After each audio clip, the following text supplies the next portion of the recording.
도쿄올림픽이 한창입니다. 그렇게 말이 많았는데 그래도 개막을 해서 경기가 계속 진행되고 있네요. 개막전에는 보이콧이네 뭐네 난리에 우기있게 시위를 하질 않나. 선수촌은 또 골판지 침대 논란에 방사능과 후쿠시마산 농산물 논란까지. 오우, 나열하기만 해도 벅찬데요. 왜 갑자기 도쿄올림픽 이야기를 꺼냈냐? 일본 하면 자동차, 그리고 우리 국산차의 불모지라 불리기도 하잖아요. 왜 그런 얘기들 많이 하시죠? 현대차가 일본차를 이겨야 한다부터 시작해서 현대차는 일본차한테 아직 멀었네, 일본 진출부터 성공해야 하네, 이런 얘기들이요. 이 얘기들이 진짜 맞는 걸까요? 저는 오늘 반대로 현대차가 일본에 진출하지 않아도 되는 이유를 설명하려 합니다. 크게 세 가지로 간결하게 설명드릴 거니까요. 끝까지 지켜봐 주시면 감사드리겠습니다. 첫 번째는 현재 일본 자동차 시장에서의 한국차에 대한 이야기입니다. 실제로 일본에서 한국차 보기가 하늘의 별 따기죠. 진짜 일본 가서 한국차 봤으면 무조건 로또부터 사야지. 배용준 씨가 나오는 이 광고 많이들 보셨을 텐데 이 당시에 잠깐 진출했다가 철수했죠. 가끔 일본 애들은 한국차 안 탄다고 말하는 사람들이 있는데 그건 당연한 거죠. 팔지를 않는데 어떻게 타요? 두 번째는 그렇다면 왜 일본에서 한국차가 성공하지 못했냐는 겁니다. 사실 이건 너무나도 당연한 결과였죠. 우리나라 차를 비하하는 게 아니라요. 일본 애들 입장에선 우리나라에 중국차 들어왔을 때의 느낌과 비슷했을 겁니다. 지금은 현대기아차 만듦새가 정말 많이 좋아졌지만 이 당시까지만 해도 부족한 게 많았죠. 그 와중에 일본차는 이미 글로벌 시장에서 인정을 받은 뒤였고요. 한국에서도 불매운동 전까지만 해도 판매량이 꽤 많았잖아요. 세 번째는 많은 분들이 질문하는 거죠. 현대차는 경쟁력이 없어서 일본 시장에서 성공하지 못하는 건지, 이걸 요즘 시대를 반영해서 말하자면 일본 시장에 진출할 필요가 없는가에 대한 이야기입니다. 결론부터 말하자면 저는 현대차가 일본 시장에 그렇게 목매달지 않았으면 좋겠습니다. 저는 일본 시장을 이렇게 표현하고 싶습니다. 진입장벽이 높은 블루오션이요.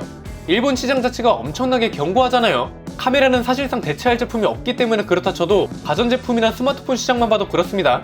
LG 가전제품이나 삼성 갤럭시는 전 세계에서 알아줄 만큼 뛰어나죠. 그런데 정작 일본에서는 점유율 2자릿수 기록했다고 좋아합니다. 우리나라 제품이 뛰어나지 않아서가 아니라 기본적으로 얘네는 자국 제품에 많이 익숙해져 있다는 거죠.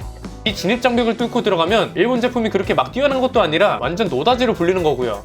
자동차 시장도 마찬가지입니다.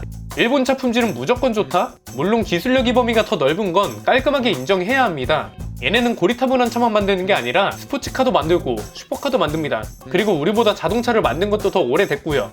그런데 지금의 현대차를 기준으로 비교해보면 우리나라 차가 진짜 못할 정도로 못 만들지는 않잖아요. 저도 일본 차를 잠깐 탔었습니다. 불매운동 이전에 한 2년 정도 타다가 팔았는데요. 일본 차가 무조건 품질이 좋다는 환상을 가지고 있는 분들이라면 과감하게 깨셔도 좋습니다. 일단 잔고장은 너무 케바케예요. 국산차도 어떤 사람은 팔 때까지 정비소를 밥 먹듯이 들락날락하고 어떤 사람은 정기점검만 받잖아요. 일본 차도 마찬가지입니다. 잔고장 없이 몇십만 킬로 타는 사람도 있지만 의외로 잔고장이 많은 차가 걸리는 사람도 있다는 거죠. 저는 신형 캠리를 탔었는데 엔진 노킹 소음도 있었고요. 창문 글라스런에서는 알 수 없는 잡음도 계속 났습니다. 그리고 기어를 드라이브에 놓고 정차를 하면 무슨 헬리콥터 지나가듯이 두두두두 소리도 났습니다. 이건 신형 캠리도 고질병으로 잘 알려져 있고요. 제 인생에서 처음이자 마지막 일본 차였는데 일본 차에 대한 환상을 제대로 깰 수 있었던 계기였습니다. 다른 차들도 마찬가지죠. 어코드나 오디세이 같이 미국에서 만들어 오는 일본 차들 있잖아요. 이 차들은 뜯어보면 미국 차랑 비슷합니다. 차주분들도 문틈이나 보닛 안쪽 같은데 유심히 살펴보세요. 용접 마감 같은 게 일본에서 만든 일본 차랑은 차원이 다릅니다. 어코드는 브레이크 케이블이 캘리퍼 밖으로 삐져나와 있기도 하고요. 이런 걸 보면 저는 일본에서 일본 차를 굳이 이기려고 하지 않아도 된다고 생각합니다. 오히려 현대차가 목표로 둬야 하는 건 북미 시장이죠. 사실 뭐 현대기아차 북미 시장 판매량 급상승, 역대급 판매량 기록, 북미에서 질주하는 현대차, 이런 기사들 많이 나오잖아요. 다 막상 들여다보면 판매량 순위에서 찾아볼 수가 없어요. 실상을 들여다보면 그냥 다 전년 대비 판매량이 그만큼 올랐다는 소리를 하는 거지. 북미에서 일본차 점유율이 상당하죠. 한국인들이 좋아하는 포브스에서 2020년 북미 베스트셀링카를 선정했는데 이것만 봐도 알 수 있습니다. 1위부터 3위까지는 미국산 픽업 트럭이 굳건하게 지키고 있고요. 그 뒤로는 쭉 일본차입니다. 일본차 사이에 미국차가 끼어있는 수준으로요. 포브스가 발표한 게 1위부터 20위까지인데 현대기아차는 눈을 씻고 찾아봐도 없습니다. 좀 더 와닿게 말씀드릴까요? 스바루보다도 안 팔렸습니다. 없어서 못 판다는 텔루라이도 어디 갔나요? 자동차 판매량을 분석할 때 정말 중요한 건 이겁니다. 국내에서 현대차 점유율이 정말 대단하잖아요. 마치 일본에서 일본차 점유율이 대단한 것처럼요. 이건 다시 말하면 자국에서 자국차가 많이 팔리는 걸 너무 특별하게 생각하면 안 된다는 겁니다. 글로벌 자동차 제조사를 가지고 있는 나라라면 지극히 당연한 일이거든요. 한국에서 제일 잘 팔리는 차가 한국 차인 것처럼 일본에서 제일 잘 팔리는 차는 일본 차고요. 미국에서 제일 잘 팔리는 차도 앞에서 보셨듯이 미국 차입니다. 유럽도 마찬가지로 유럽 브랜드가 가장 많이 팔리죠. 여기서 하나 추가로 설명하자면 넥소가 일본에 진출한다고 하잖아요. 이것도 조금 다르게 볼 필요가 있습니다. 일본 시장을 점령해야 한다고 보는 건 조금 잘못된 것 같고요. 오히려 현대기아차 입장에선 연구개발 목적이 크다고 봐야죠. 이게 조금 안타까운 얘기일 수도 있는데 일본이 지금 수소 경제에 박차를 가하고 있잖아요. 2030년까지 수소 충전소만 1000개를 세우겠다고 했고요. 2050년까지는 탄소 중립을 달성하겠다고 발표했습니다. 물론 이 목표 달성까지 친환경 자동차에 대한 보조금도 지원할 예정이고요. 인프라 구축 속도가 빠르니까 현대차 입장에서도 연구 개발하기 좋은 조건이라는 거죠. 그래서 결론은 뭐다? 현대차가 일본에서 일본차를 이기는 것보다 일본차가 잠식하고 있는 글로벌 시장을 하나씩 먹어가는 게 더 중요하다는 겁니다. 이걸 달성한다면 진짜 칭찬해줘야 하는 거죠. 다행인 건 지금 현대차가 글로벌 시장에서 꽤 잘하고 있습니다. 예전에는 이게 마냥 광고다, 돈 받은 기사다 말이 많았는데 요즘은 현실로 이뤄내고 있죠. 제일 대표적인 게 동남아 시장입니다.